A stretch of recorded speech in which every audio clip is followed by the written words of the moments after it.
দুইভাবে আমসত্ত্ব বানিয়ে দেখিয়েছি আমি, যে একটা মশলা ছাড়া আর একটা মশলা দিয়ে। আপনারা চাইলে দুইভাবে করে নিতে পারবেন, আবার যে কোনো একটাও করে নিতে পারবেন। আর আমি এভাবেই কেটে নিয়েছি, আপনারা আপনাদের পছন্দ মতো কেটে নেবেন। তো চলুন এখন চলে যাই মূল রেসিপিতে। আমি আমের পাল্প নিয়ে নিয়েছি, যে আম সেদ্ধ করে আমি চিপে স্ট্রেনার দিয়ে আমি সেঁকে নিয়েছি। এটা দিয়ে আমি আমসত্ত্ব বানাবো। যে এভাবে করে মিহি করে সেঁকে নিতে হবে, কোনো আঁশ থাকলে চলবে না। আঁশ থাকলে এটা মানে আমসত্ত্বটা ভালো হবে না, এই জন্য ভালোভাবে সেঁকে নিতে হবে যেন একটু আঁশ না থাকে। এখন আমি এটাকে রান্না করে নেব। তো চলুন আমরা রান্না করতে চলে যাই। তো আমি চুলাটা জ্বালিয়ে দিলাম, দিয়ে এখন আমি আমের পাল্পটা ঢেলে দিব। যে সম্পূর্ণটা ঢেলে দিলাম। আমি এখানে 4 কেজির মতো আম নিয়ে নিয়েছিলাম। আপনারা যে কোনো সাইজের আম যতটুকু বানাতে ইচ্ছা হয় বানিয়ে নিতে পারেন। এখন আমি কিছুক্ষণ জ্বালিয়ে নেব। আর আমি এটা গুড় দিয়ে করব, আপনারা একই রেসিপি ফলো করে চিনি দিয়েও করে নিতে পারবেন। আমি গুড় দিয়ে দিচ্ছি। আমি মোট 2 কাপের মতো গুড় দিয়ে দিলাম। প্রথমে 1 কাপ দিয়ে দিয়েছি, এখন আরও 1 কাপ দিয়ে দিলাম। আপনারা গুড়ের পরিবর্তে চিনি দিয়েও করে নিতে পারবেন। গুড় দিলে আর কি আমসত্ত্বের কালারটা ভালো আসবে, এই জন্য আমি গুড় দিয়ে করলাম। আপনারা হাতের কাছে গুড় না থাকলে চিনি দিয়েও করে নিতে পারবেন, কোনো সমস্যা নেই। এই যে আমার গুড়টা গলে গেছে, যে ফুটতেও শুরু করে দিয়েছে। আর দেখেন এখনই কালারটা কত সুন্দর এসেছে। এখন আমি রান্না করে নেব ততক্ষণ যতক্ষণ না একটু পানিটা শুকিয়ে আসে। আর আমি কিন্তু আখের গুড় দিয়ে দিয়েছি, এটা কিন্তু খেজুরের গুড় না। খেজুরের গুড় দিলে হবে না, আখের গুড়টাই দিতে হবে। আমার কাছে মিষ্টিটা কম মনে হয়েছে, তাই আমি আরও 1 কাপের মতো চিনি দিয়ে দিলাম, সরি গুড় দিয়ে দিলাম।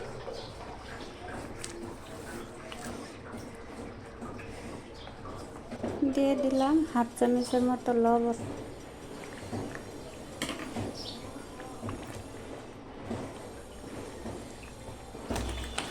আমার আমসত্ত্বের এই পাল্পটা কিন্তু প্রায় রেডি।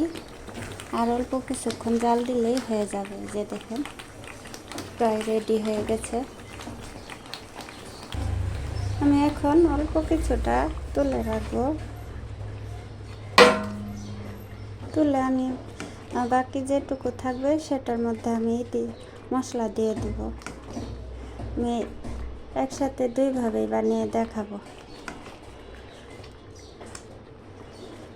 যে অর্ধেকটা তুলে নিলাম, আর বাকি অর্ধেকটার মধ্যে আমি দিয়ে দেব কিছু মশলা।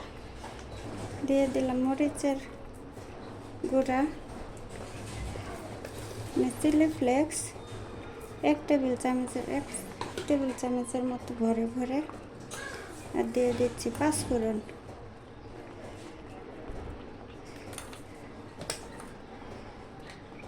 দিয়ে দিলাম হাফ চামচের মতো বিট লবণ। এখন আমি নেড়ে চেড়ে মিশিয়ে নেব। এখন আর খুব বেশি জাল করার দরকার নেই, জাস্ট একটু মশলাগুলো মিশিয়ে নেব। মিশিয়ে নেওয়া হয়ে গেলে আমি চুলা থেকে নামিয়ে রোদে দিয়ে দেব। আমি রোদে শুকিয়ে করব, আমার রোদের ব্যবস্থা আছে, রোদে দিয়েই করব। আপনাদের যদি রোদের ব্যবস্থা না থাকে তাহলে চুলার নিচে দিয়েও শুকিয়ে নিতে পারবেন। আমার আচারটা রেডি। এখন আমি চুলা থেকে নামিয়ে রোদে দিয়ে দিব। কথা পাই না। এখন আমি ঢেলে নিচ্ছি। এই ট্রে করে আমি রোদে দিব। 2ভাবে করলাম, 2 ট্রের মধ্যে অর্ধেক অর্ধেক করে দিয়ে দিলাম। রোদ উঠছে দিয়ে আসলে কিন্তু উপরে ঝাঁকে দেওয়া হবে।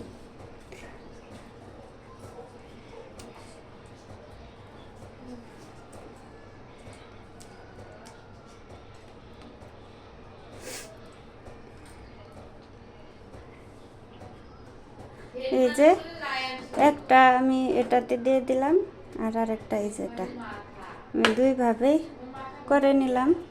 আপনারা এভাবেই বাসায় বানিয়ে আমাকে জানাবেন আপনারটা কেমন হয়েছে।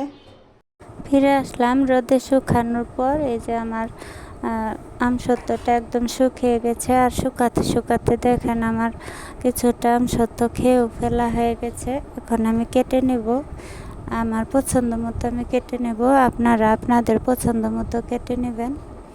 আমি চৌকস মানে একটু কোনাকুনি করে কেটে নিচ্ছি, আপনারা আপনাদের পছন্দ মতো কেটে নেবেন।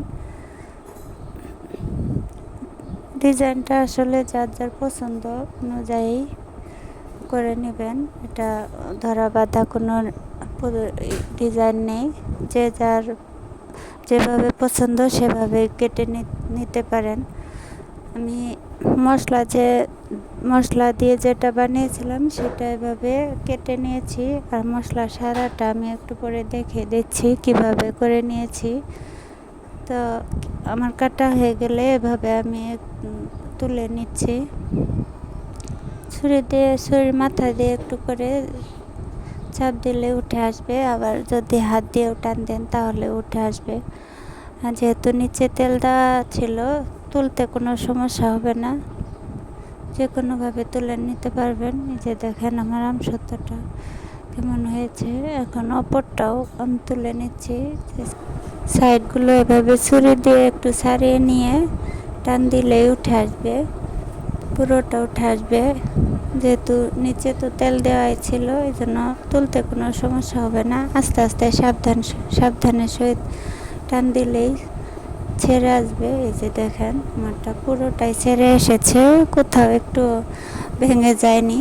আর আমি এইভাবে রোল করে নিলাম, আপনারা আপনাদের পছন্দ মতো শেপ করে নিয়ে নেবেন। মাঝখান থেকে কেটে নিচ্ছি 2 ভাগ করে। আমার এভাবেই ভালো লাগলো, তাই আমি এভাবেই করে নিলাম। আপনারা আপনাদের পছন্দ মতো করে নেবেন। আমি আবার একটু ছোট ছোট পিস করেও কেটে নিয়েছিলাম পরে, এই যে দেখতে পাচ্ছেন। তো আপনারা আপনাদের যেভাবে ভালো লাগে সেভাবেই করে নেবেন।